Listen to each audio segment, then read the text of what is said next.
आज मैं आप लोग को एक इमोशनल कहानी सुनाने जा रहा हूँ। आज का कहानी है एक पति पत्नी का अनोखी कहानी, हस्बैंड वाइफ का इमोशनल स्टोरी है। आज आप लोग को सुनाने जा रहा हूँ। आप लोग कृपया सुनने के लिए साथ दीजिएगा। एक गांव में आनंदलाल और सरिता जी की शादी का 50 साल पूरे हो गए थे। उन दोनों की उम्र भी 75 से ऊपर निकल चुकी थी। दोनों ने अपनी पूरी जिंदगी एक दूसरे के साथ काफी हंसी खुशी से बिताई थी। दोनों बिल्कुल दो जिसमें एक जान बनकर जिए थे। सुख दुख के साथ साथ उन्होंने अपने अपने पर्सनल रहस्य की भी एक दूसरे के साथ शेयर किए थे। हाँ, सरिता जी ने केवल एक रहस्य आनंदलाल को कभी नहीं बताया था।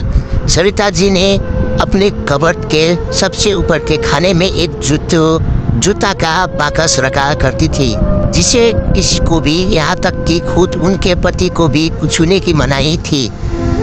मनाही के साथ सरिता जी ने पति से कह रखा था कि समय आने पर वो बाकस का राज उन्हें जरूर बताएगी। आनंदलाल को भी इस बात से कोई परहेज नहीं था। हंसते खेलते कई दशक बीत गए, उम्र ढल गए, शरीर कमजोर हो गए और कई बीमारियां हावी हो गई।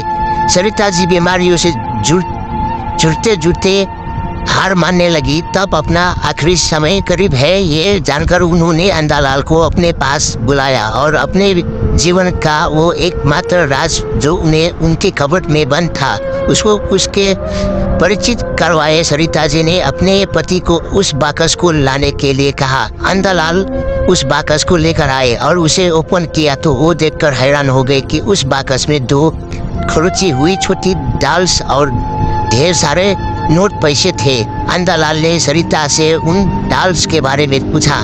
सरिता जी ने कहा, जब मेरी शादी होने वाली थी तब मेरी दादी ने मुझे समझाया था कि अगर अपनी शादी को लंबे समय तक चलाना चाहती हो तो एक दूसरे से जितनी हो सके अरेंजमेंट और शिकायतें कम हो उसका ध्यान रखना। और उन्होंने उसके लिए मुझे ये डॉल्स का तरीका भी बताया था, जिसमें जब भी मुझे तुमसे कोई शिकायत हो तब एक डोल को फुलस कर उसे संभाल कर रख लेना। सरिता जी की बात सुनकर आनंदलाल की आंखें भीग गई, क्योंकि पिछले 50 सालों में सरिता जी को उनसे सिर्फ 2 बार शिकायतें हुई। ये विचार ही उनके लिए काफी सुखद था। बाद में उन्होंने उन ढेर सारे 1 से 3 नोटों के बारे में पूछा जो गिनती करने के पर 1 लाख से भी ज्यादा थी।